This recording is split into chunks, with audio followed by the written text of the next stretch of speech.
Good morning or good afternoon and good morning to those on the West Coast. This is Dismas Diz Locaria with Venable. Welcome today, and with me is a friend and co-presenter, Scott Davidson of the GCO Consulting Group. Today we look forward to speaking with you about GSA audits from anxiety to Zen. We'll hopefully have us sitting at Zen by the time our hour and a half's up. So in terms of how we're going to proceed today with our agenda, we'll talk a little bit about the GSA Schedule Numbers to give folks a context of how large the schedule program is. And then we'll dive into both OIG audits as well as IOA assessments. We'll break those down individually, the IOAs and the OIG audits. We'll talk, kind of about some specific areas of concern with respect to the OIG audits. There was a report last year issued by the Inspector General's Office for GSA where they identified specific areas that they look at and are concerned with. So we'll dive into that, and then we'll wrap up the webinar with additional areas of concern and things that you can mitigate to avoid non-compliances going forward. So with that, let me turn it over to my co-presenter, Scott Davidson. Thanks, Diz. I appreciate it. So just looking at we're going to just kind of set the tone, look at the breakdown of what the numbers are. Of course, we're right at the end of fiscal year 2016, so these will be updated, but these will represent a pretty good slice of where, or not slice, but snapshot of what the GSA schedule is doing right now for 2016. 80% of GSA schedule holders are small businesses, which is, may be surprising to some people, but they represent 36% of the sales. So you can kind of see when you look at how it's skewed between large and small business, what the kind of revenue and dollar amount looks like between what a large business is doing on the schedule versus small. About $32 billion total. I give the actual number here, but it's a little closer to $32 billion. Flowed through the GSA schedule contracts and task orders in FY 2016. Just to give you also an idea, that's only the GSA schedules itself. That doesn't include OASIS. That doesn't include vets, the vets or 8A stars or anything, all the other vehicles. That's just straight GSA schedule. So just to give you an idea, if we were to add those numbers in there, that number would be it'd be almost triple what this number is here, but for the time being, though, it's about $32 billion. That's been down over the last couple of years, but again, it ebbs and flows depending on it. That's actually coming back up. At one point, it was a little bit lower than this, but this is, at the height of schedule program, I'd say several years ago, it was closer to the $40 billion mark, but it kind of falls in the middle. There's about 15,000 total GSA schedule vendors in 2016. That changes also, as we know, every day, either for non-compliance, suspension, debarment, termination of contract, some of them not meeting their 25K a year sales goals. So those vendors drop on and off, but again, every day, whether it's IT, PSS, or Schedule 84, vendors are coming on each day, and then, of course, vendors are falling off. So that number changes all the time, but on average, it remains around the 15,000 mark. That does bump a little bit, though. We've seen some more significant interest in the IT world, of course, with the hack sins, and then, of course, the healthcare IT sins, and there have been more companies coming in as they've kind of relaxed the standard with regards to getting on schedule in some instances. IT, by far the largest selling schedule, IT 70 with $14.7 billion in sales overall. PSS is the second behind there, of course, at $6.4 billion in 2016.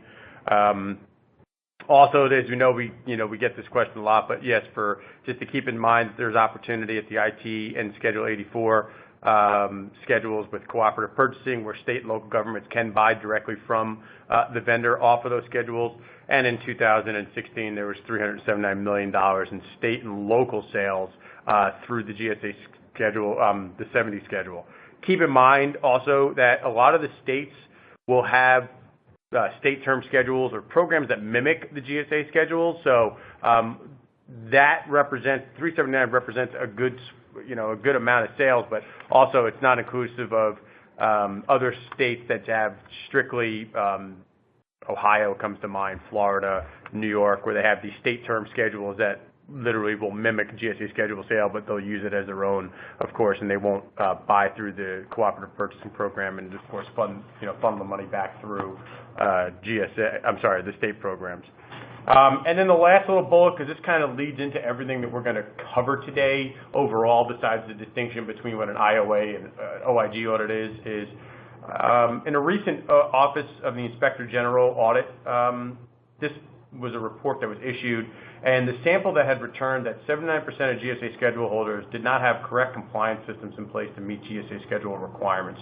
A very significant number, of course, so everybody recognizes that. We know that GSA schedules are advertised as something that's easy and, a great way to increase business sales and a great tool for acquisition.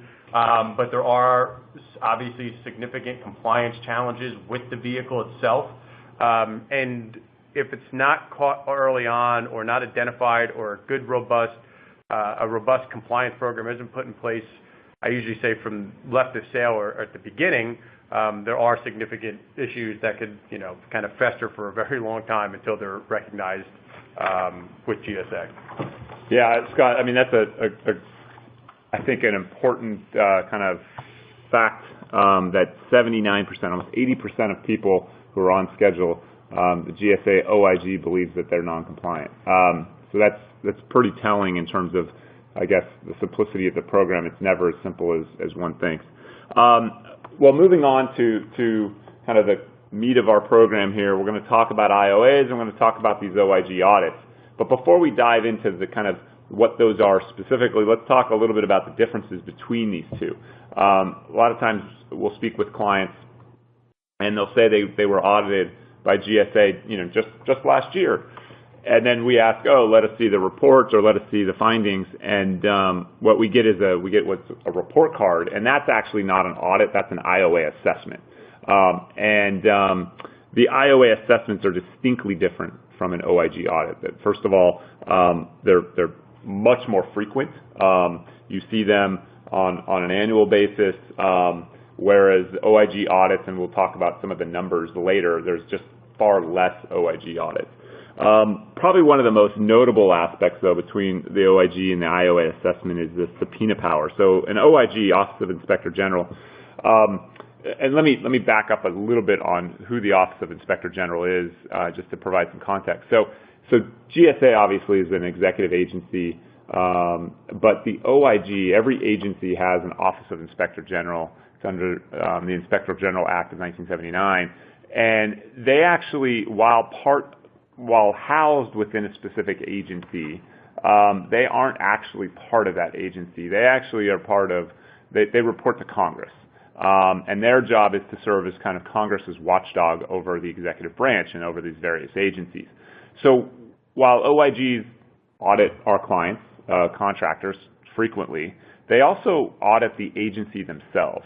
And the agencies, they much like our clients that are kind of defensive during an audit, so is the agency. And the agencies get reprimanded, and the agencies get criticized, and they have recommendations imposed against the agency themselves from these audits. And we'll talk about some of those today because, as we often see, GSA does not always have clean hands in some of these non-compliances. In fact, in many cases, I think GSA leads folks astray in terms of the simplicity, in terms of the information that they disclose and provide.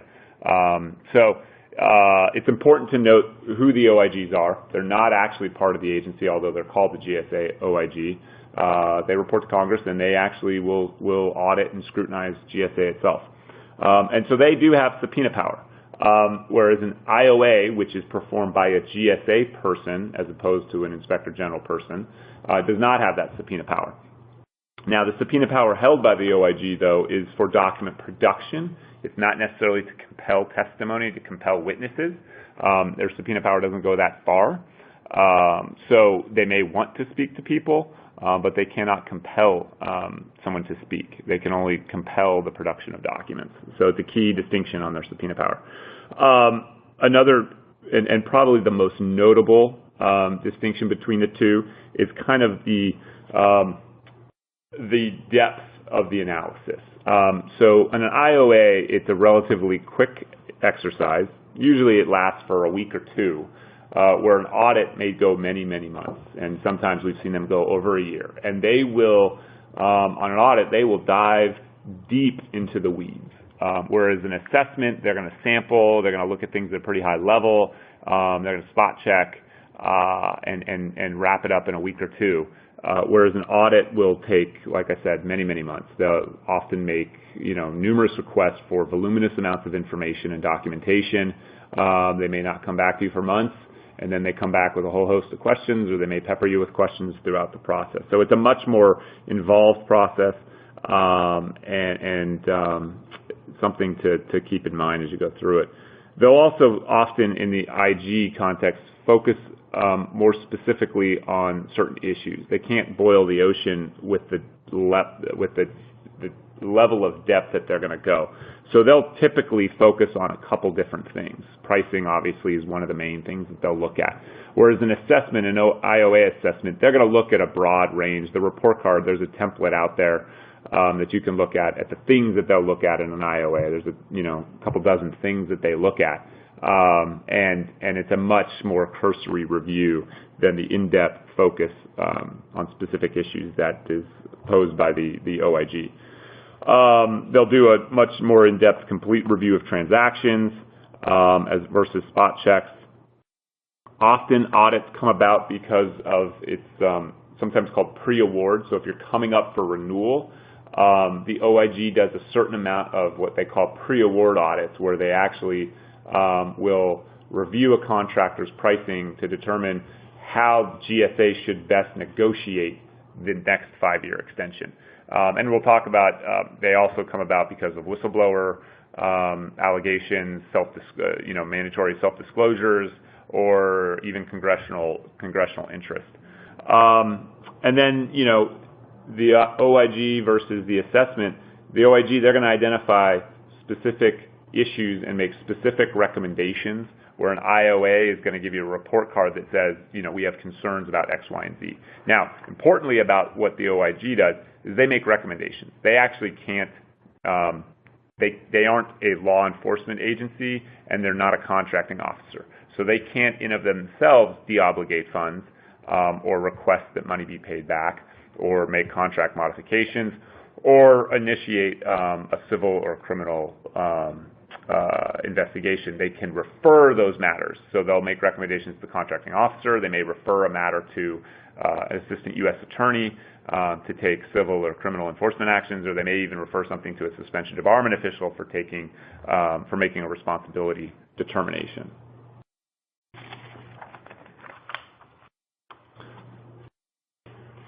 Okay, with that, what we're going to do is, and I just want to touch on a couple points. So we're going to go into what the difference is between the IOA and the OIG, but I'm going to focus on the IOA in the first couple of slides. As Diz says, there is a significant difference in the IOA visit and the OIG visit, and we're going to go over those fine details. I want to lay a little groundwork, and again, this may not be in the slides, but I just want to talk about what an IOA is. So an IOA is an industrial operations analyst, right? There are only 50 of them, I believe right now in the country as far as positions held within GSA. And if you think about how it works with the 50, so they have converted everything over to virtual visits now, which started, I'd say it was supposed to take full effect in 2016. We had a couple here and there that were still site visits, but now pretty much what we see, we do about one a week on my end, and they're all virtual now. But to keep that in mind, there are two kinds of visits that they're going to usually provide. They have an annual visit, which will be if you do more than $150K in sales a year, the IOA will come and do a virtual visit, just because they're going to do, like just a spot check, things of that nature. But then that may also not be because of the volume. If you look at the fact that if there's 15,000 contracts out there, not everybody has sales, of course, but there is a good majority of people that have over the 150K in sales a year on the GSA schedule. The IOAs are buried for time, right? So everything has to be done in an expedient manner for them. So just keep that in mind, that there may be times where you do have more than 150K in sales in a year and you're not picked up for an annual visit. Not that anything's wrong or that, but just at a minimum expect it to happen. The second part, of course, of that is that there's an end of term. I know this is kind of it's an odd way to describe it, but they say there's an end of term assessment is what they do. Now, people would think that the end of term assessment would be something that's very close to the end of term. Most of those end of term assessments occur 24 to 18 months prior. Now, the reason being, of course, is that your option renewal, when you're going into your next 5 years, you usually, the trigger from the system is 210 days prior. It's automatically sent that they're going to, start the paperwork for your option renewal.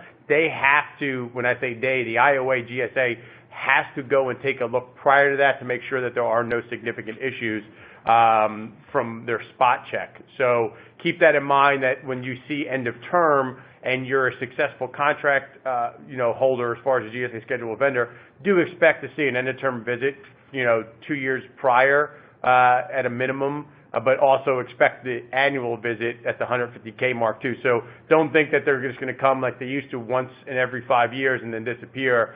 They will be there at least once a year if you go over the certain amount for the life of your contract. And as we know, GSA schedules are 20 years.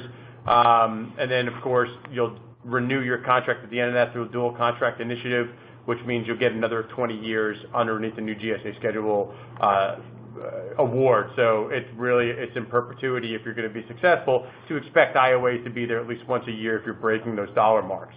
Now, with that being said, what do they look for? Now, as the virtual landscape has changed, the expectation, if you haven't gone through one yet, the IOAs will simply, if they're no longer site visit, everything is done ahead of time through data calls. And in those data calls, it takes about, like this, it's about 2 to 3 weeks worth of data calls. I would recommend, of course, if this is the first time you're getting an IOA, that you would want to do some type of, ask for a little bit extra time, because they will ask for, what we've seen now, and it's consistent, is they're going to ask for a year's worth of transactions, and all transactions, as far as what I mean by that, commercial, federal, any transaction down to travel, etc. They're going to ask for a year's worth of transactions, and then from that they'll pull a sample. One thing I will tell you though is during that sample, regardless of the sample, they're also going to look at every single GSA schedule award you have during the time frame they're asking for. So if they miss, let's say, 2 years, they may ask you for up to 2 years worth, but they will ask for that. And what I mean by that, they're going to do the normal exercise of they'll look at the award, they'll look at invoices to make sure that things are in compliance, like your quantity discounts, your prompt payment discounts are on there. But more importantly, what they're going to do is they're going to start looking at qualified labor, because that's a significant issue that's right now plaguing a lot of vendors, where they don't meet the minimum education and experience requirements of a GSA scheduled labor category that was proposed. So they will go ahead and check the resumes of individuals that work those task orders. The other piece of that will be on the commercial sample side, when they take all those contracts, they'll do the same. They're going to test your rates. They're going to make sure that you're not selling lower, of course, because of price reduction clause issues. And they're also going to take a look at scope. They'll look at also qualifications of individuals and resumes. So it's a little bit more in depth than it has been in the past. But again, nowhere near the level of what is expected on OIG audit. And we kind of go through, like I said, they'll ask for your policies on how you track your basis of award, what you do for IFF reporting, how you actually do labor category mapping, things of that nature. So don't be surprised when this occurs.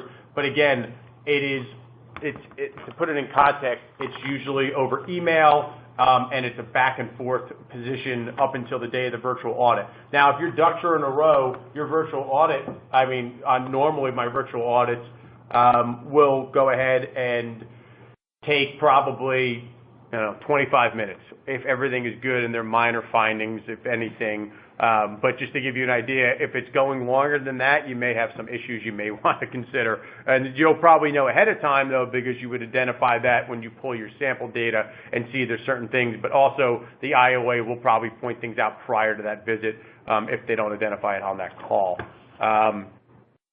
One thing we want to talk about, though, is that kind of lays the groundwork. There has been a change. Now, one of the bigger issues we've seen over the years, and Diz had mentioned it earlier, was a lot of times when an OIG audit comes to light, clients for our case would say, well, we don't understand why there's an issue. I had IOA's visits or GSA visits here for the last 7 years, and they've never found anything. In fact, we've got nothing but, it used to be a report card where it'd be red, yellow, or green, and we'd always get exceptional ratings. Now it's an assessment report that basically says the same thing, but it's not a red, yellow, or green, but says, you guys did great. The reason is that it's unfortunate, but it's an exercise that isn't really taken, I guess, too seriously, I would say, at the GSA level. The reason I say that is because the letter that everybody now must sign previous to any type of, contract assessment visit from the IOA, it literally will state on there now that the contractor assessment, which you're going to go through, is not a substitute for a vigorous internal and compliance program. It remains the contractor's responsibility to comply with all legal and contractual obligations. So, and then it goes on to say, of course, that the contract assessment is not an audit, nor is it intended to be a comprehensive review of the contractor's past and current compliance with any of the terms and conditions associated with your GSA schedule contract. Accordingly, an IOA's failure to identify any past or current compliance issues do not constitute a finding or full compliance with the contract or government contract regulations.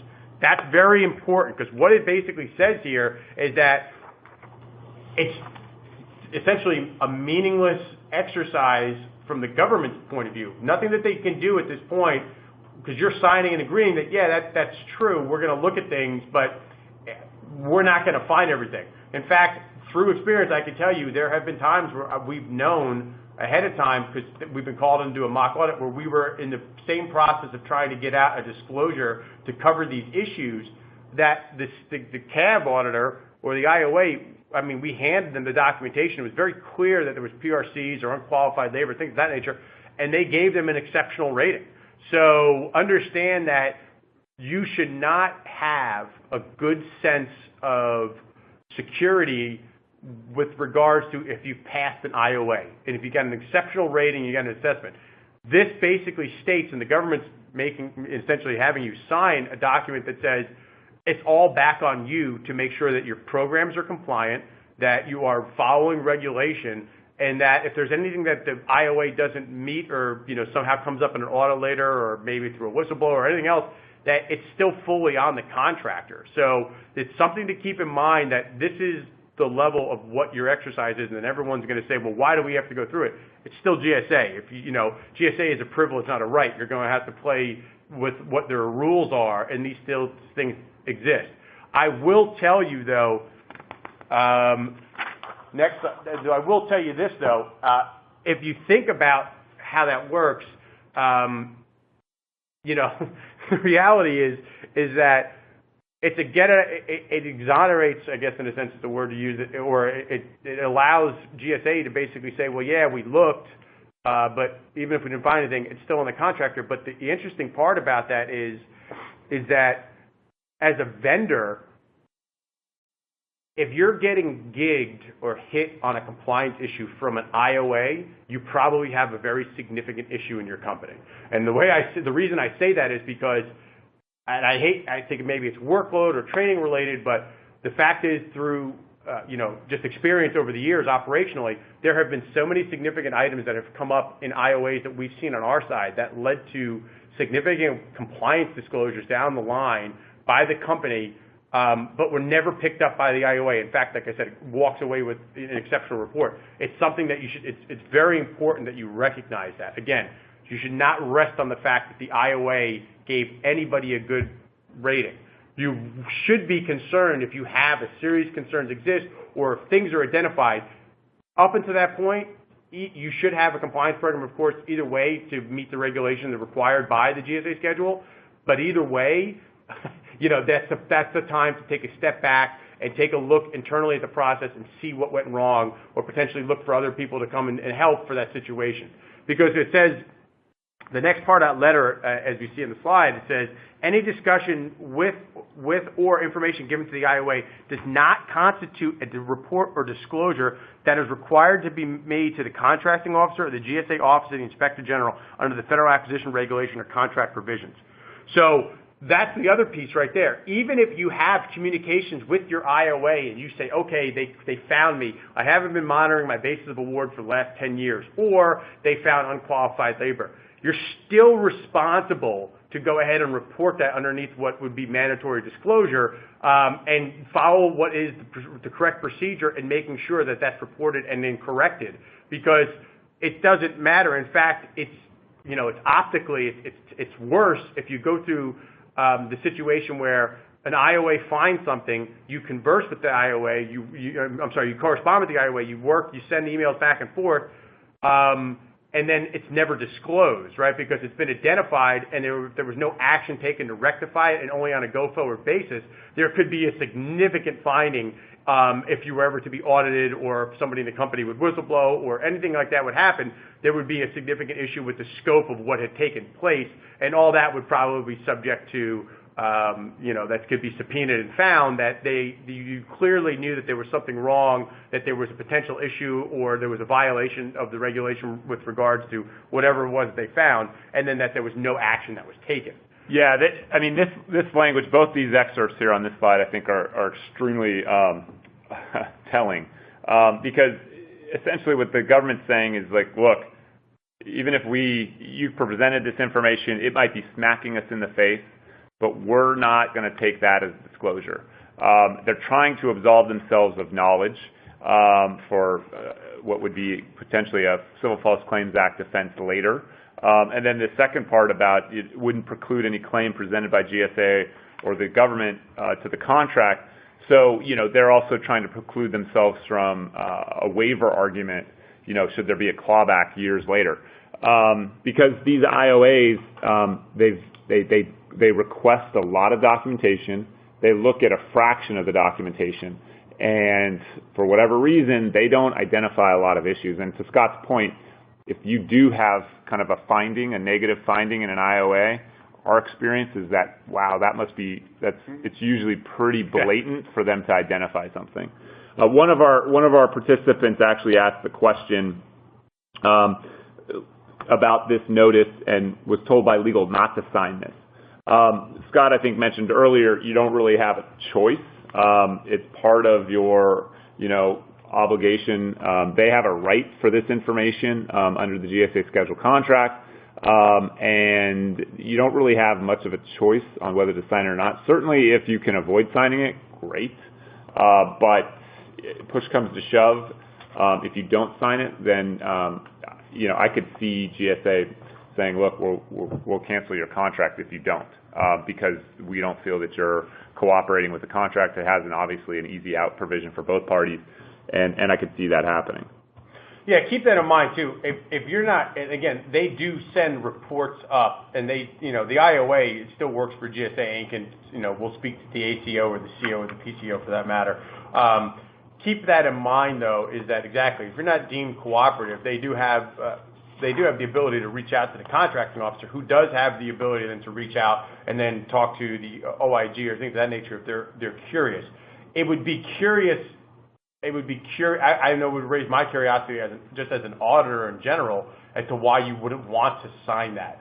And I think it would probably send a flag up, again, as just said, as being non-compliant. And it may bring on more issues than not. It's still, I haven't seen it where someone hasn't signed it yet. Again, it's great, like this says, if you can get out of signing it, but it also still doesn't change the fact that you're still required to meet all the regulations and requirements of the GSA schedule. So either way, signing or not signing it, I understand, but regardless of finding, it's still going to be the vendor's responsibility. With that, the next point there is, let's just do key takeaways from the CA visit. So first thing, overall bullets this is that, I'm going to go through them individually, but I'll say right now, it's just a false sense of security. Don't think that the CA visit really, if you got 5 or 10 years of green across the board and things are great, it should absolutely not substitute for any vigorous compliance or internal compliance program. If there's questions, concerns, things of that nature, it should be addressed, right? If you don't think you have a basis of award monitoring program, because I will tell you though, regardless of what IOAs find, if you look at the report card itself and actually read it and just do the references back to what clauses they're talking about, it will be very clear whether or not you have those programs in place. Whether or not they find an issue or they find anything, that's fine. But basis of award tracking, labor qualifications, labor mapping, and price reduction clause. If you're a product vendor, of course, TAA compliance. All those things will come up in a CAB or a CA audit. I'm sorry, I shouldn't say audit, CA visit. And they should be hints to start making you think, okay, maybe we're missing something here, or maybe we're not following that. The other thing is, it doesn't absolve you of what you've done through, I think, the period 6 years prior, that they can go back and take a look. So even if something takes place in that period, understand that, one of the, and I know we're going to get into this a little bit deeper, but just keep in mind that a lot of the errors that we see on a daily basis when it comes to rectifying, base of award compliance programs or helping out a business with, just GSA schedule compliance, a lot of the times that we've seen it is that it was never set up properly in the first place as far as the pricing and especially the commercial sales practice disclosure and the setting of the basis of award. If those things aren't set right from the beginning, then you're technically never monitoring your price, your basis of award customer MFCs correctly from the get-go. You may have a great, robust program in place, but technically you're not monitoring anything that's in the right place, so it doesn't matter that the effort was there, but you're monitoring the wrong thing. We'll get into that down in a couple slides, but just keep in mind, again, that really most of the time we see where things go wrong were from the offset, and not so much. I mean, some things in some cases I've seen clients go wrong halfway through their contract, but normally it's through the initial setup of the contract, and then it just it kind of perpetuates the cycle as we go along, and then you do option renewals, and you just keep kind of saying, oh, this is the path of least resistance, we don't change anything. Those types of things, when you're certifying pricing and things of that nature, and you're saying everything's certified, accurate, and true. Those kind of statements can get you in some type of, could cause issue with GSA down the line if they were to find some items. So the takeaway simply that we say is that I think the biggest takeaway is that it's not an audit. Any discussion or disclosure, it should not even disclosure or corresponds with the IOA, do not satisfy any requirements of the Mandatory Disclosure of False Claims Act, and there is no substitute for a strict compliance program. A couple questions came in, Scott, on the IOA. It says, can a GSA contract specialist cancel a contract due to an IOA visit report? First of all, I don't think it would be a specialist; it would be a contracting officer. But could they cancel on the report? I mean, I guess if the report was negative enough, I think that there would be a point. There would be a point of discussion that would come up. I've not seen it happen. I haven't seen it happen. The only thing I've seen, so I have seen where we've seen where there's been negative findings on an IOA, and that was put up to the contract specialist. First off, the contract specialist would have to go to the contracting officer anyway to get the permission to even cancel or initiate the cancellation of a contract. But they would have to, you would have the ability to question or fight that.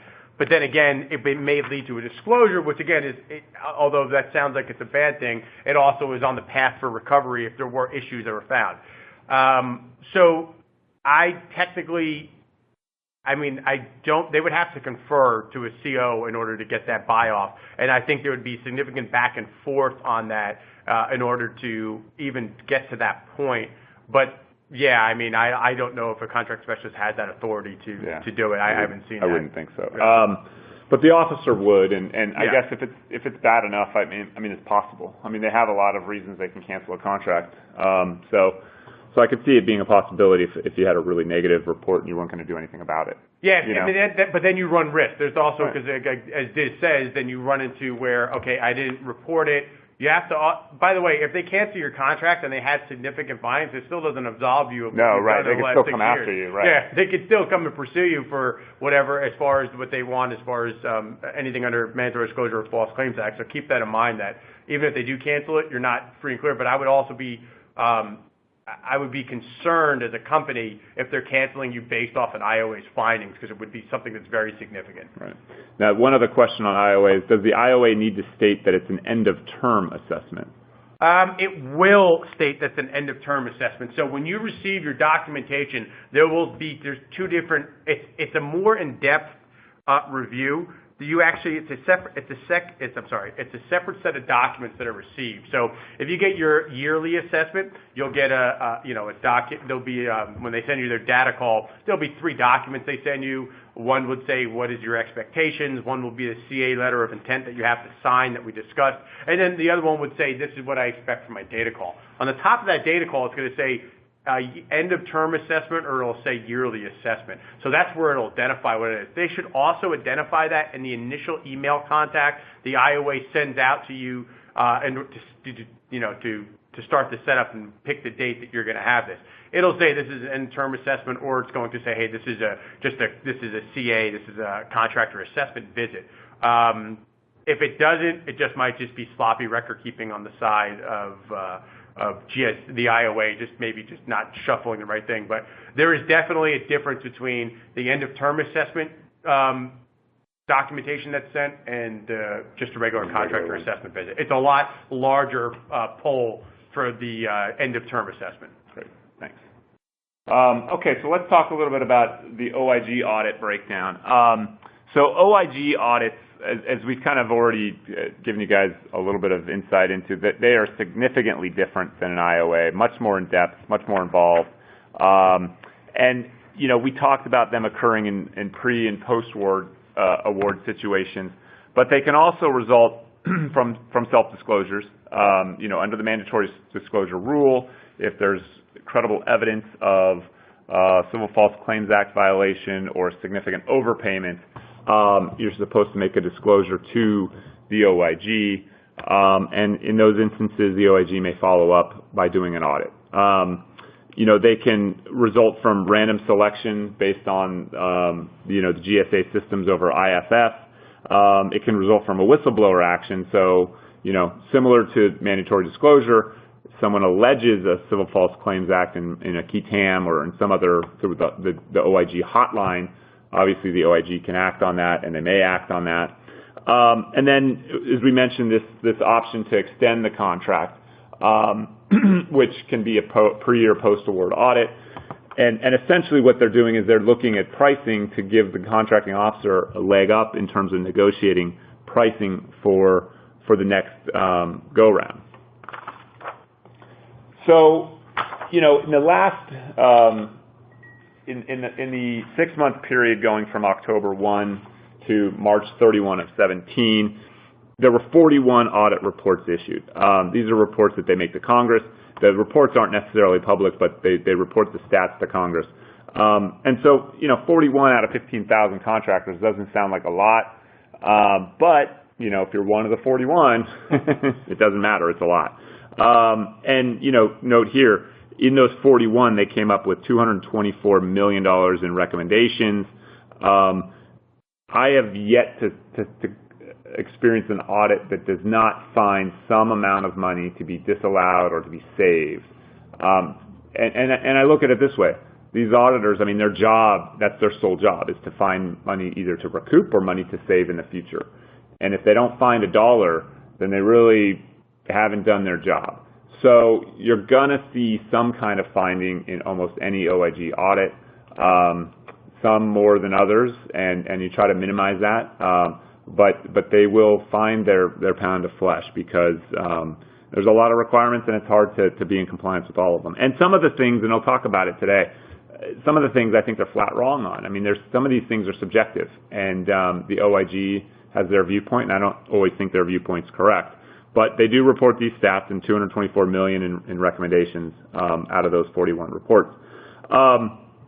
It's yielded more than $310 million in financial savings and investigative recoveries over that time period. And they filed 36 reports where funds were recommended to be put to better use, which totaled to $465 million worth. So that's significant. Now, a couple things also to keep in mind is who from the OIG is showing up. The who can tell you a little bit about maybe how it got to the OIG. So typically these audits are performed by the Office of Audits, which is the GSA OIG's auditing function. Those are usually auditors, they're accountants.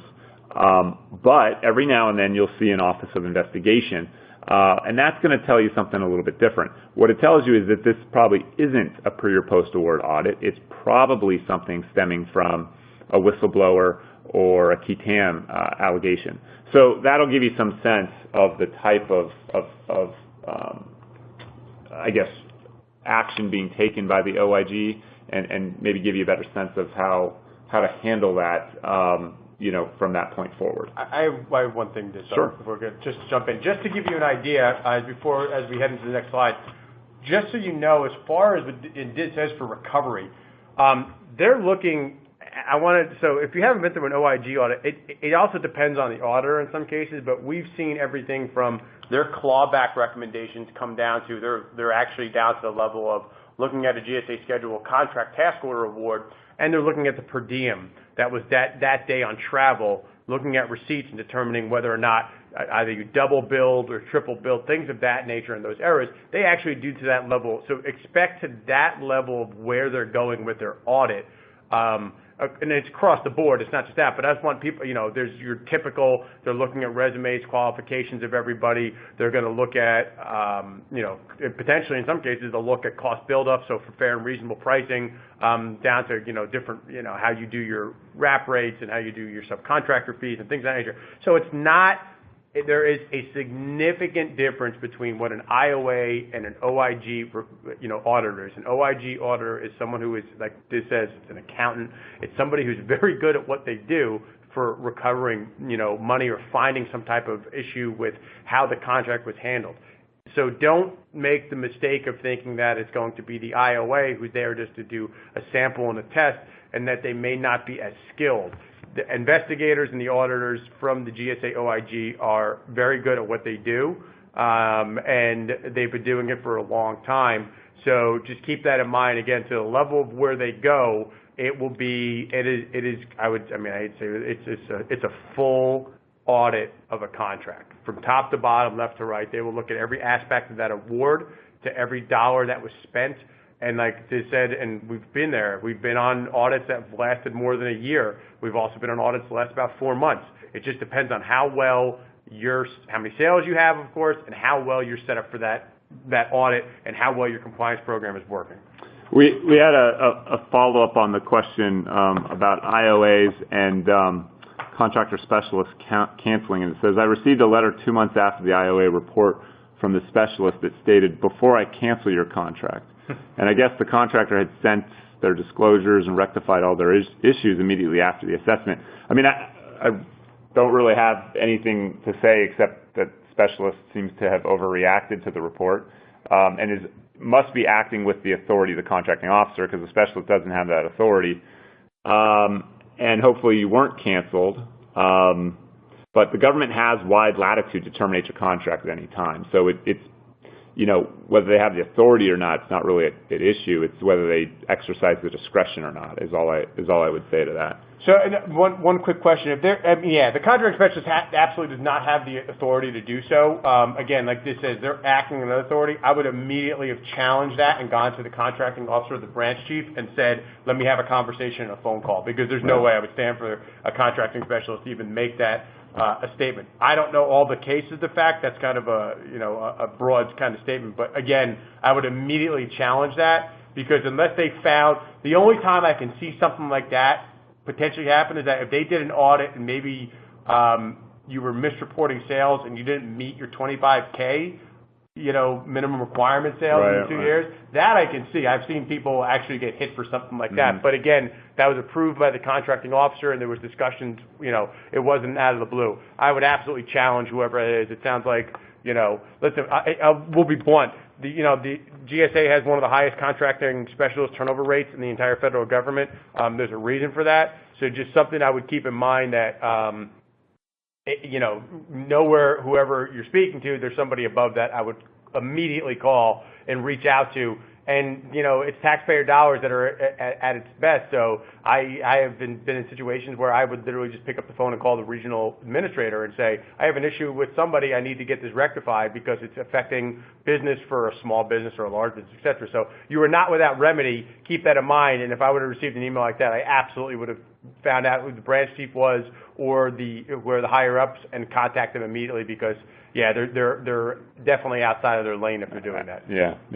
And a question on OIG audits. They said, how does the OIG determine what programs to review pre and post award? I mean, it's a bit random. I mean, they obviously, I think the value of the contract is going to come into play. They're probably not going to audit someone who's got $50,000 in GSA sales over a 5-year period. They're going to look at someone who's got, significant amounts of money at issue. So I can tell you, so here's what I will say. There has been an unwritten rule. I've talked to a couple. This is unwritten. Don't say this is, but from what I hear is it's normally, there's a magic mark. It's about $10 million a year. If you're over that on the GSA schedule, if you're over that mark, if you're doing about $10 million a year on your schedule, I would expect that you will be audited. Especially, I'll tell you when you'll be audited too. You will most likely, if you're doing more than $10 million a year and you hadn't had a visit yet, you will definitely get hit around right before your year 15 for your option renewal going into your last year. The reason being is that that's when we see when most of it happens, is because they want to make sure, because they know you've been successful for 15 years, you haven't been touched yet. They want to make sure that the money is being spent properly, there's compliance, but because they're looking into the fact that they know that will be probably the last opportunity before you have to reestablish your contract, because the contract ends at the 20-year mark. I think that's what people, there's an error, not an error, but there's basically a misconception about the GSA schedule.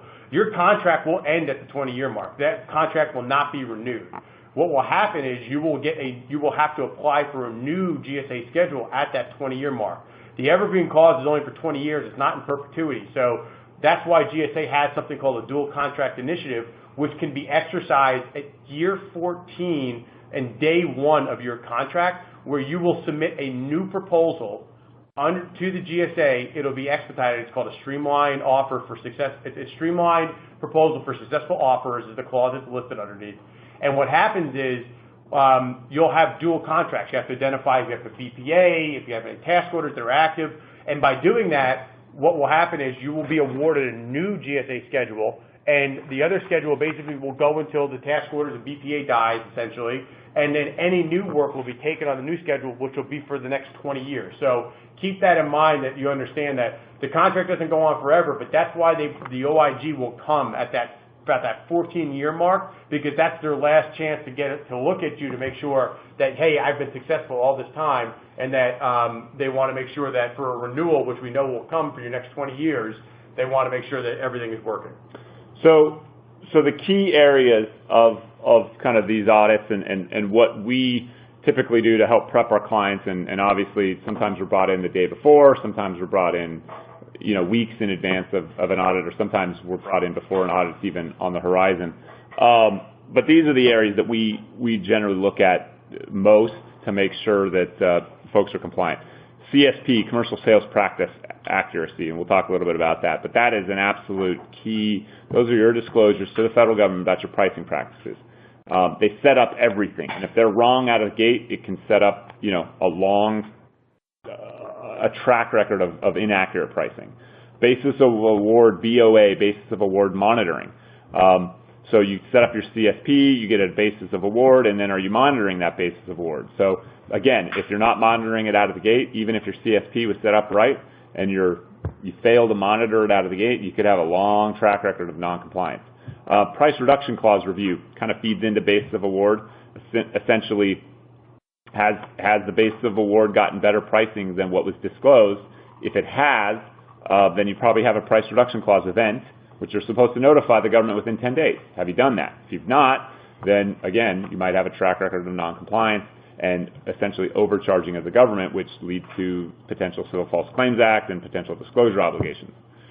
Labor qualification issues. So on the T&M type folks and people with labor categories, are you monitoring that the people that you're staffing on your task orders. Do they meet the labor quals? Are the labor quals being followed in the task orders? Are you adding, categories that aren't even on your schedule? And then, are the people meeting those quals? Do they meet them both from an experience standpoint and an education standpoint? The tricky thing, education is usually relatively straightforward, sometimes not, but on the experience side, do they have experience doing what they're going to be doing, or do they have experience at Starbucks? So it's important to know when you're kind of assigning people to task orders that they're meeting the LCATs that you're charging the government to. That can be a big issue. Cost and pricing build-up, particularly for firm fixed price agreements. So how are those being built up? What kind of documentation do you have to back that up? Because the government is going to want to see that you're following the GSA rates in those build-ups. Now, I have some views on that might not align with an OIG perfectly, but we should have some kind of sense of how you're developing your firm fixed price proposals for task orders under your GSA. IFF sales tracking reconciliation. So the government gets 0.75% of every dollar spent on GSA schedules. If we're not tracking our sales correctly, we're not paying that money correctly, and that by far and away is one of the top things on GSA's mind. Are they getting compensated for what they should be getting?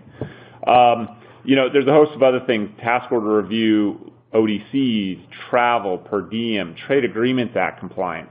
Those are other things that we'll look at as well. And then, reviewing the systems that you have for billing. Are you tagging sales as GSA? If you're not tagging them as GSA, are you monitoring it? It's kind of a cyclical thing. So we'll look at the billing systems and the accounting systems to see if there's issues there with respect to the accuracy. Now, the failure to comply, we've talked a little bit about these. They can claw back. If they think that the government's been overcharged, they can claw back those payments. There are civil penalties that they can put on top of that. Civil false claim. If the government is overcharged and they feel it was done in a reckless nature, it could be tantamount to what's called a Civil False Claims Act violation, and that can give the government up to 3 times the damages. So if you overcharge them $1 million, then they may actually receive $3 million. And there's also some per occurrence penalties that they can assign to that as well. So those numbers can balloon pretty quickly. We've talked about they can cancel your contract. They can look to suspend or debar companies that they feel are not acting with integrity and responsibility. And they can even go after the company or individuals for criminal prosecution if they feel that folks are doing this stuff not just recklessly, but intentionally. So what are some of the specific areas? Well, we talked about this report that was issued about a year ago by the OIG, and in that report they talked about 2 broad categories of findings. The first one dealt with, as I mentioned at the outset, dealt with findings they made against GSA, that GSA wasn't doing a good enough job administering these contracts. And they said that they were failing, there was a failure of the schedules program to serve as the lowest overall cost alternative. Now, that conception, lower overall cost alternative, is a somewhat faulty conception by the OIG, and I can talk about that in a little bit. But they felt that the CSP disclosures were insufficient to establish fair and reasonable pricing. In other words, people weren't disclosing enough information for the government to get the best deal. They felt that the PRCs, the price reduction clause, was sometimes negated because of an ineffective basis of award. In some instances, we often actually see the federal government as being a basis of award customer. And for those, and we didn't really do a primer on GSA schedules, but the basis of award customer is the one that the government's going to track. And if the pricing gets better with the BOA customer, then the pricing for GSA drops.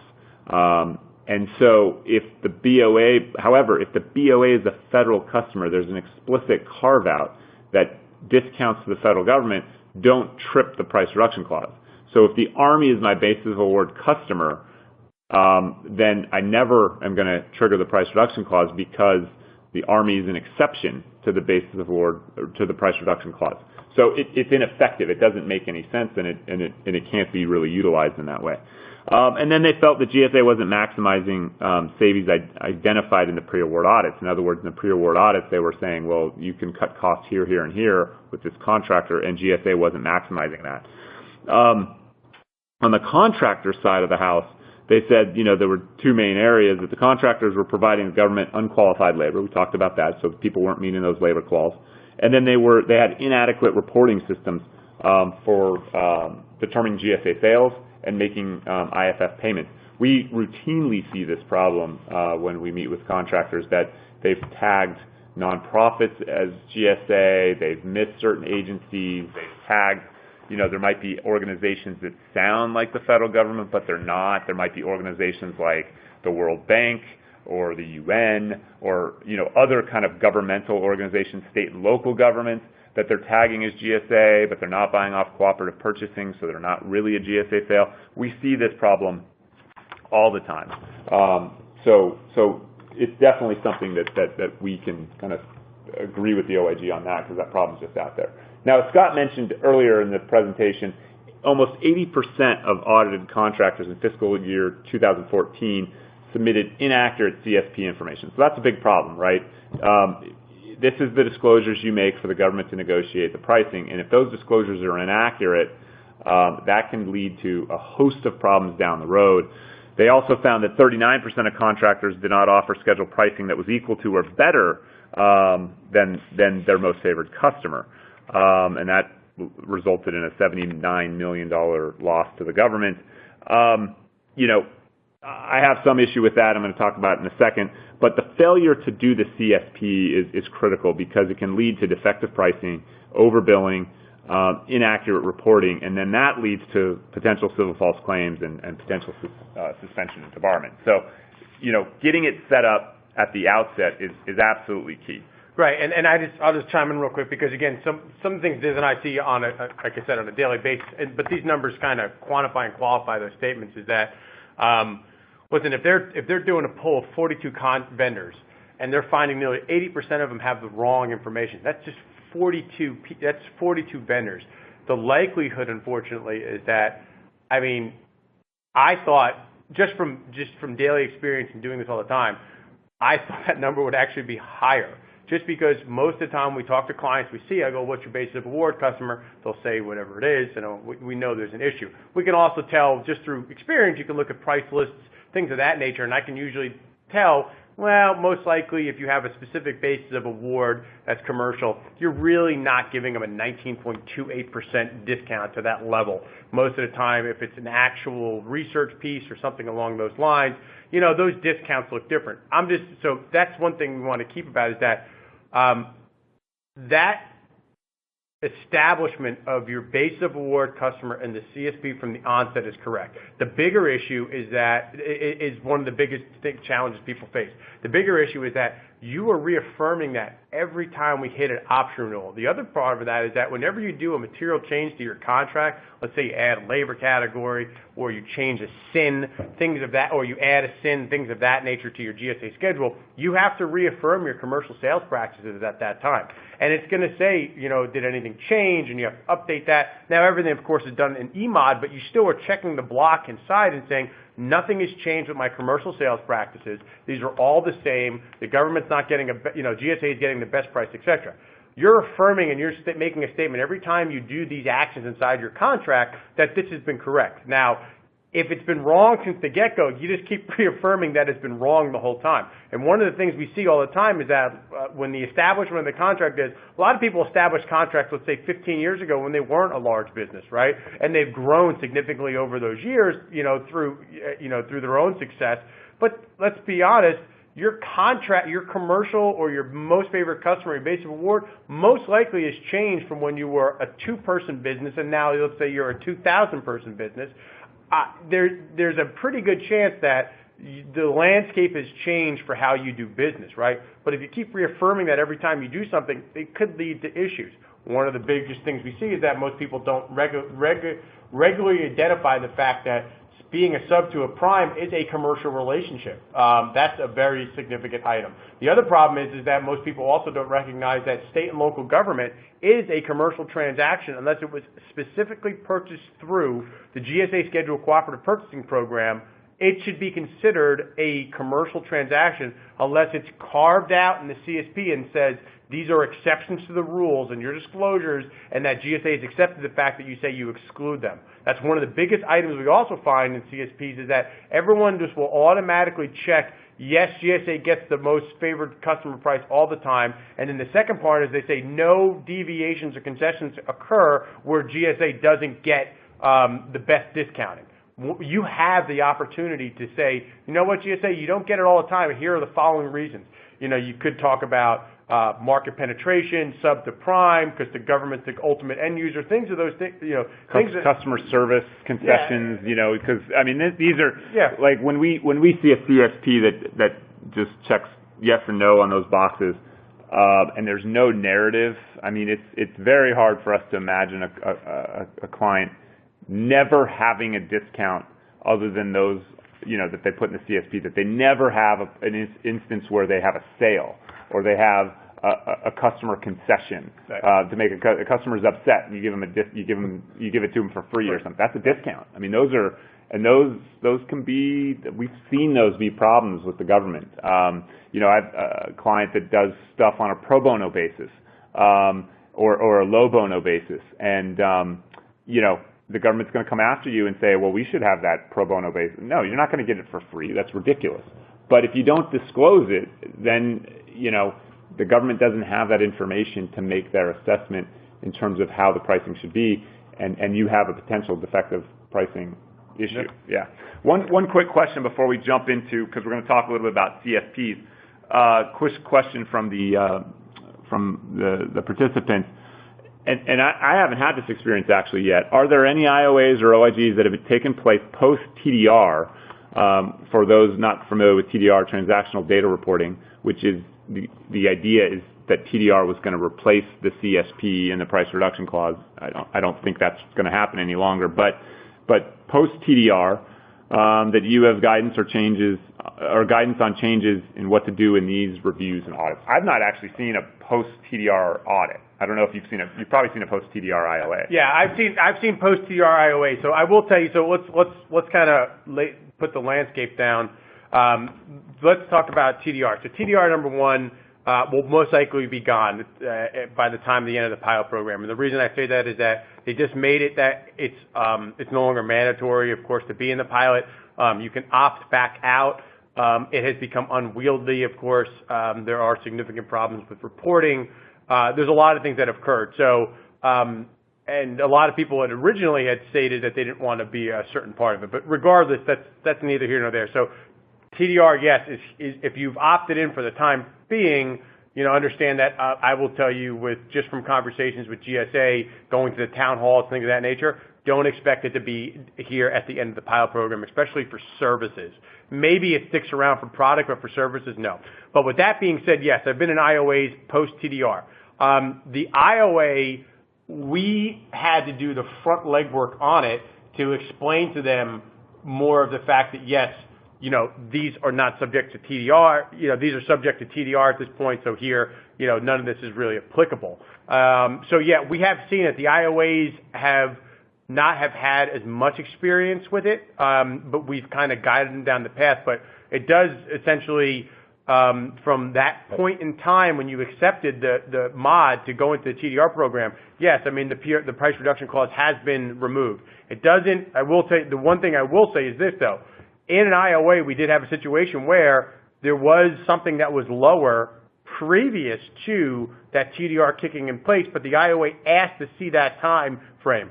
We recognize that on our side, the IOA did not, but we still wind up having to go back to the agency to say, hey, yes, this occurred prior to it, and that it was rectified. So if it's after the fact and, you know, the PRC takes place, let me just add one thing here, just because I kind of went off track. Understand that this is a pilot program, and just from where things are going, I expect that the price reduction clause will be reintroduced back into your schedule. So I just want no one to be shocked that in 2 years from now, when the pilot program's over, or if it's terminated earlier than that, that you would have to go back to monitoring your base of award and PRC, which means that they would actually have to reestablish your base of award, your MFC for your contract. So understand that also may be coming here in the future, that although you may have been exempt for a period of time now, if you go back in, because we have had that where people have had the option to opt out here, we had to reestablish a basis of award and MFC. That will happen at the end of this pilot program. If this is terminated, as all signs are kind of pointing to it, you're going to have to reestablish your BOA MFC with your contracting officer for your contract. So for getting your CSP right from the start, we talked about it, and this is actually where this is going to make the biggest change as far as audit. You can't audit proof, I guess, but you'll get as close as you can. This is where we find most of the issues take place, right? When it comes to getting the CSP correct from the start. There's two pricing structures, of course, for your contract that could, that helps set how you establish your rates. Now, there's market pricing and commercial pricing for actual structure. The reason why this is important is because years ago, there were no market pricing. Everything was based off of a CPL, and most people created a CPL for the sake of the GSA schedule. This is prior to IFSS 969 being introduced as as pricing structure into the GSA contract. This usually picks up around people from about 15 years ago. We see this most of the time. The reality is that, now, again, I could be proven wrong here, but it was just from experience and over the years, most people have market pricing for their actual pricing structure. And a market price, per the FAR definition, which is 2.101, basically states that these are established during free trade. So if I want to, as an employer or company, government wants to buy, or a commercial customer wants to buy a IT software developer, they're going to say how much. I'm going to do my build up. I'm going to say, well, it's $125 an hour, fully loaded. They say, okay, great, I'm going to buy it. Market rate is established, okay? And then, of course, you invoice for that rate, and then you have substantiation for that rate. Of course, fair and reasonable test has to pass, but normally what GSA uses to establish that for fair and reasonable, that somebody actually paid for that rate. But also be aware that that will be tested one day, potentially by an OIG auditor. However, I just want to keep in mind that, again, the market rate structure overwhelmingly is correct. Now, if you're a product vendor, that may not be true, right? Because you're going to have, commercially published rates. You'll have a price list that you work off of. You may have things for distributors and dealers and things of that nature. That more likely falls in line with a commercial price list. But for market rates for services, for people who grew up in GovCon, and not transitioning over from the commercial sector, we mostly know that it's going to be a market rate or for the structure of your pricing, not a CPL.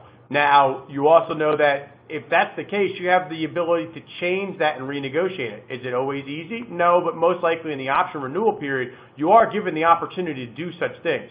But it's also the responsibility of the customer that if your commercial practices have changed, that you have to notify GSA and establish what is a correct, structure for your pricing if that's changed anywhere. So just keep that in mind, though. One of the biggest offsets we see is that people create commercial price lists for the sake of establishing a GSA schedule, and that no longer is correct. Most likely also GSA will require invoices for the GSA schedule will substantiate those rates on the offset or proposals, quotes, etc. We do see occasionally, if you have a true commercial price list, that does substantiate it, especially if you have 17,000 products. GSA will pull their hair out before they say, I want to see 17,000 invoices to review. Never happened. They're going to say, we're going to go off of what their CPL is. And then again, you're also, once again, certifying that this is certified, accurate, and true pricing, so keep that in mind. That all goes into establishing what will be the baseline of identifying what your actual rates are and who gets the best rates for those products and services in your CSP. So keep that in mind, that if the structure is not correct from the get-go, it's not correct for the life of the contract, and you're technically not monitoring it. You're also on the hook for the life of the contract to ensure that you disclose that properly, and that if there are changes that they understand and that you notify the government that there are changes that have taken place. Again, it is the responsibility of the contractor to provide the correct pricing to GSA and to establish the basis of award for your GSA schedule. Nobody else's. Next slide. So for one of the things we see, okay, we understand, like I said, most of the time, you did something 14 years ago. Maybe you hired a consultant. Maybe you tried to do it on your own. You didn't understand the CSP. Okay, I understand. It's established and there's been an error since. Now, the first question that comes up is that you keep reaffirming this through the option rules, or if you add something to your schedule. It's important to the question I always ask everybody: does your CSP accurately define correct sales practices, right, as far as they're commercially? In doing so, you have to do a top-to-bottom look at how you actually sell. The other thing to bring up when I say top-to-bottom look is you really should be only looking at like services and how you sell them, or product for that matter. Now, if you have an IT schedule and you have, let's say, a PSS schedule where you sell MOBIS services, those are inherently, mostly different, right? Because IT is very specific to IT-related type programs. And then if you're doing something on, let's say, for PSS, and you're doing FAB-SINs, let's say you're doing valuation services for the federal government under FABs, those are completely different type services you're offering. You are not, if you're going to actually review your CSP and actually look at how you'd sell these things commercially, you need to look at what's in scope of what those sales are. So there should be no reason, if you have a PSS schedule that you're doing the CSP for, you shouldn't be looking how you sell your IT services because it doesn't relate, commercially. There should be a one-for-one transaction here. So when you do, the one thing I will tell people, especially when they're actually looking at the CSP and identifying standard and non-standard pricing practices that are relatable, do they apply to the actual services you're selling commercially? Again, IT services and financial and business services will be completely different because just the nature of the work. You should exclude those from what your review looks like to understand what they are. The other question we always are, and Diz mentioned earlier, deviations and concessions. What are they and how do they lead to a lower price? If you're a product vendor and you sell a pencil and somebody bought 500 pencils from you and 250 of them came broken when they arrived, and you say, you know what, I'm going to make it up to you next time. Not only am I going to give you new pencils, I'm also going to give you free shipping on this, right? Especially if your FOB is origin. Now, if you give free shipping, that's a concession. That actually equals a price reduction. So keep that in mind for product. The same thing for Diz says when it comes to for services. A lot of times you'll see people do things like they'll do transition rates for free, where you have, say, a program comes in and you bill somebody out, like you said, pro bono, where you don't charge them and they're just a subject matter expert and they do 10 hours to help transition a contract over. That's considered a deviation or concession.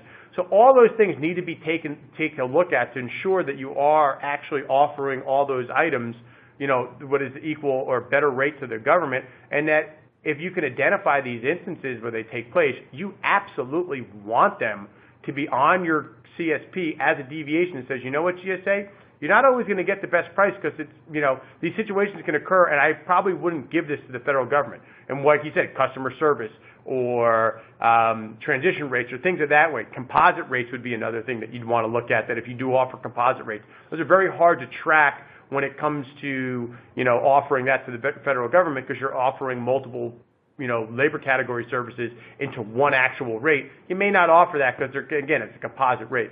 So these are things that you would definitely want to look at. So if the CSP is not correct from the outset and all these items aren't accurately captured, the OIG can come back and take a look and say, and they'll find these, right? Because they're going to look at every single transaction over a certain period of time, and they're going to ask you to certify, especially for the CSP review, they're going to ask you to certify over a 5-year period that your commercial practices are indeed correct and you never triggered the basis of award or price reduction clause.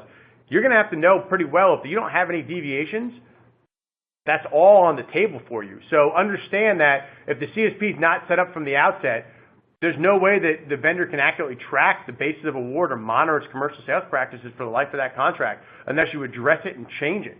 So, yeah, and I actually find it's not that hard to work with the government to convince them that these concessions that you make in the commercial space are not applicable to the government, or that the government is a different customer altogether.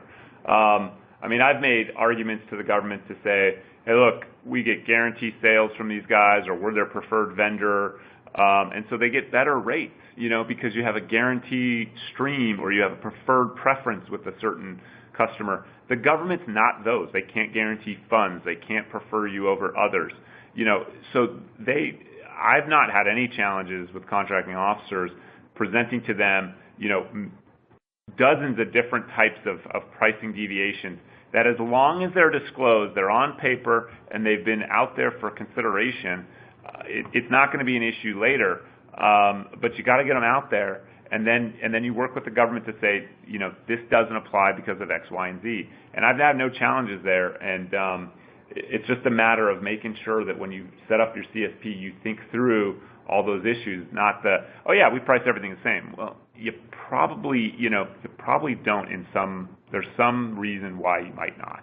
So I think folks are just take a few minutes to think that through before deciding all commercial customers get the same price. That's absolutely incorrect. Yeah, if you get all commercial customers, now at the time it may be true, but it could change over the over the life of the contract. Again, you have opportunities at any time to say, hey, government, we've had a change. We want to notify you, because here's the difference. If the government finds it before you it's a much different process than you disclosing it ahead of time and working with them through mandatory disclosure than an OIG coming in and finding it, and then basically it kind of spiderwebs into a whole bunch of other things. You'd rather be ahead of it than behind it, is what I'm saying. Mock audits, things of that nature, very important to go ahead and take a look at those types of things to identify items as quickly as possible, because, again, for best practices, before we flip it over on the next slide, is almost half the audited contractors didn't have a basis of award monitoring program when they did their sample. So that should tell you right away, that are you among that half? And again, I think that number is probably lower than what it really is. But again, they only looked at a very small selection of vendors, and they found that many. Okay, so the other bucket that the OIG found, and worth noting for all of you, is that, what did the contractors do wrong? So we talked about the CSPs being structured wrong, and that really, they kind of put that on GSA. But across the 24 audited contracts, OIG identified that the pre-award audit cost savings were $221 million. And that GSA only realized $93 million of that, only 43%.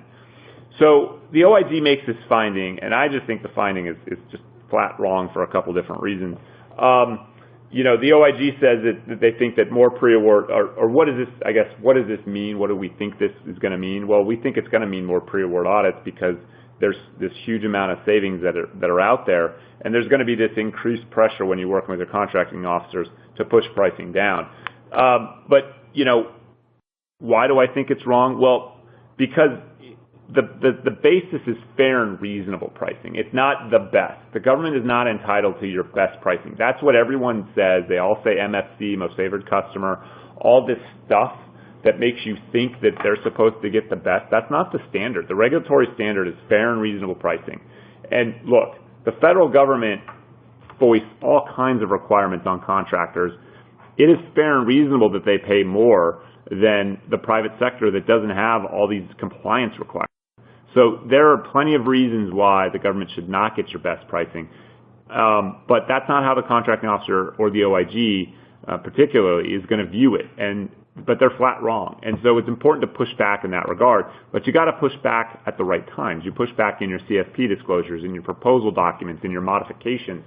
You don't want to be pushing back during the audit when you didn't disclose this stuff, because then you're in a bad spot for that.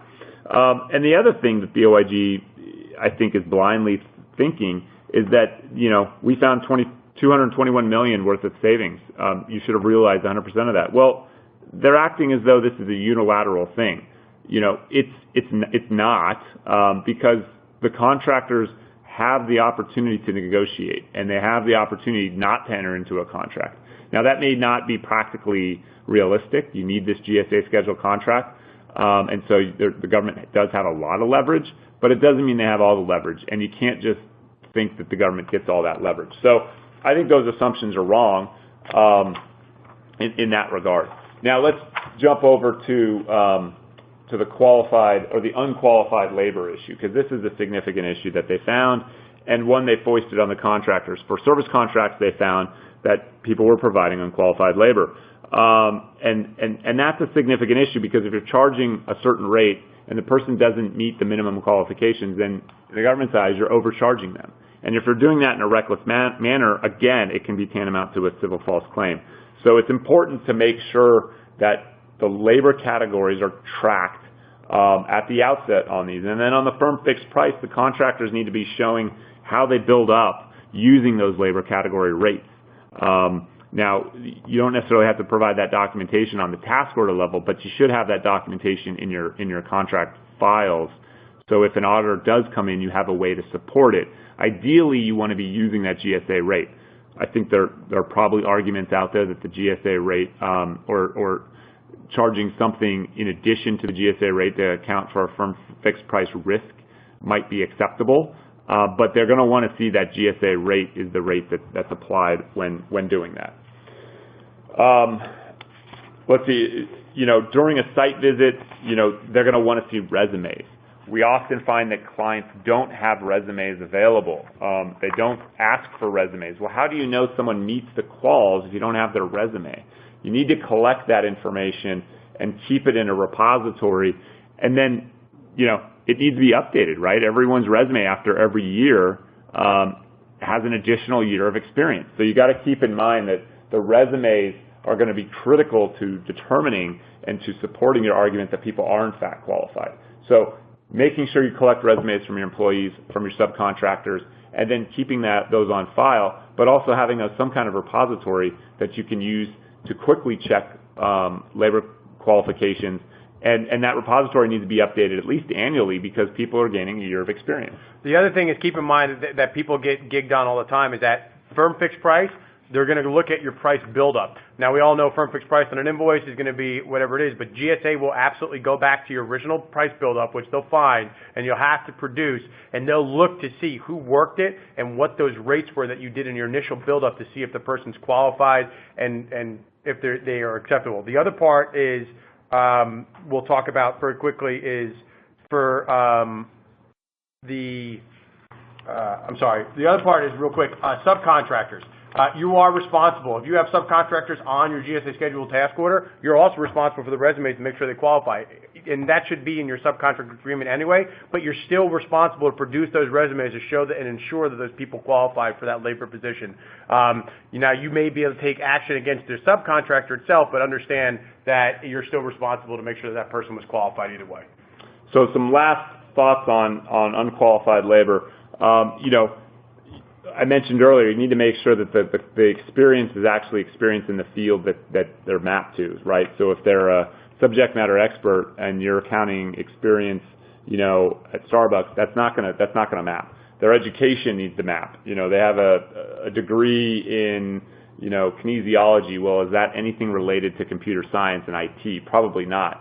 So you need to look at those types of things and see how they match. And if ideally, you set up your labor categories so you have things can offset one another. If they don't have the experience in education, it could be offset by additional experience. If they don't have the additional experience, or they don't have all the experience, if they have a master's degree, maybe that offsets the need for experience. So you need to make sure that people are actually operating in scope, and it's actually the government's getting what it intends to get. Now, the people that are putting together price proposals, absolutely critical that they're trained to do that. Your pricers need to know how to use, the GSA schedule, how to take the information you have from resumes. That's why we always advocate putting it in some kind of spreadsheet repository where it can be used quickly, but then updated annually to make sure that, John Smith had 4 years and now he has 5 years. So you need to make sure that's all done appropriately. Okay, so we'll touch on this quickly because I know we have about 8 minutes left. One of the other big findings, again, that the OIG is going to look at is inadequate reporting systems and miscalculation of IFS payments. As we all know, 0.75% are built into your final rates on the GSA schedule. You receive that, of course, when you get paid by whatever agency is using the schedule, and it's your responsibility, of course, to pay that because that's how GSA makes its money underneath the schedule program. they found that 43% of the audited contractors, again, did not have adequate systems in place to accurately monitor, accumulate, and report scheduled sales. And then, of course, the bigger number here, which is, not shocking just from experience, 83% of the contractors that were audited had improperly computed IFF, which resulted in $2.8 million of unpaid IFF. Now, that is significant. A lot of times what we see, just as I go through IFF through the years, like Diz said, misclassification of contracts. No one, as far as a lot of times people will overpay. That's the other thing. I've actually had a client that overpaid IFF because they paid it on the entire firm fixed price dollar amount, including travel and ODC, which was not GSA related. And it was actually over a 10-year period, it equaled millions of dollars that they overpaid the IFF. They're not getting that back. I mean, they could ask for it, but they weren't. But as a company, I don't care who you are, it still would have hurt if you think about how you lose that kind of money. But again, a lot of the times there are people just have something as simple as tracking IFF. They don't have the systems correct, and they're also underreporting sales at a rampant manner, 83%. And then, so these are just kind of questions. These will be, again, these are things that will be in the slide deck when you get it.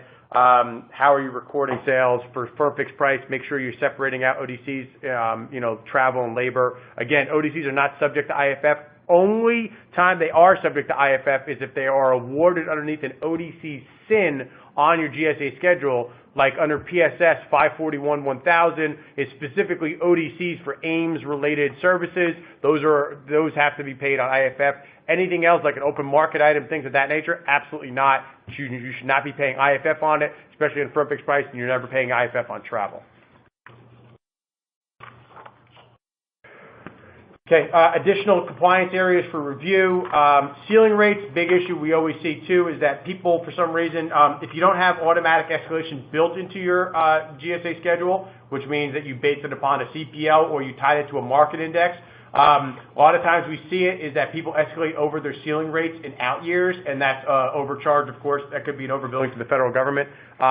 Just understand that this could also mean there could be additional repercussions with that. But again, you cannot bid over your out years. Those are your ceiling rates if you don't have fixed escalation, especially if you're required on an annual basis to go in and negotiate that. That's not something there. And that just goes into the EPA. So understand that your economic price adjustment, again, how that means with regards to CPL, if you don't have an automatic escalation, ensure that whatever contract pricing that you do submit for a GSA scheduled task order does not go over your ceiling rate. And then, of course, another item, non-scheduled items, open market items, make sure that they're clearly marked on your invoicing and your proposal that shows that they're non-scheduled items, that they're ODCs, they're off schedule, and that they're not being tracked and IFF isn't being paid on them.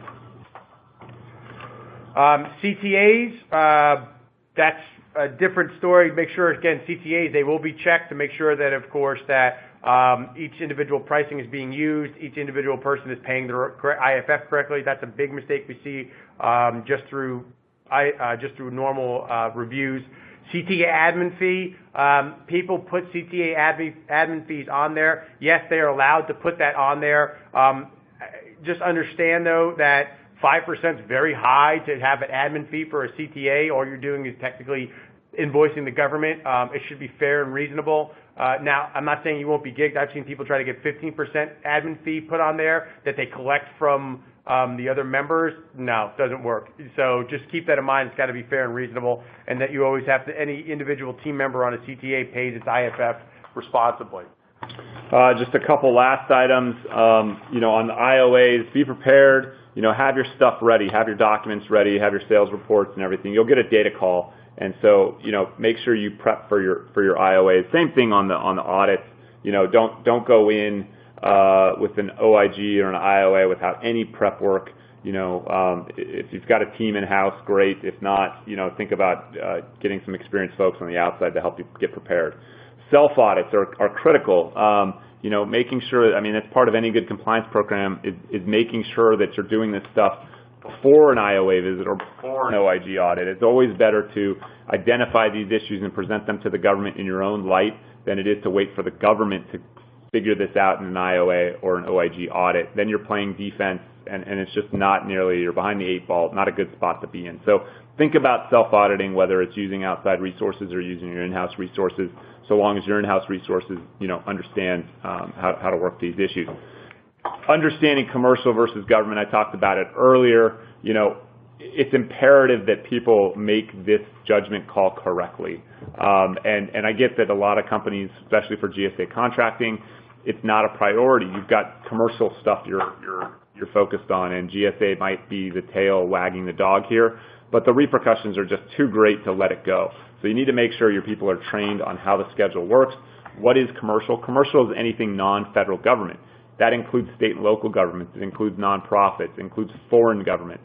That's the government. GSA views everyone non-federal to be commercial. And so you got to make sure you catalog these things correctly.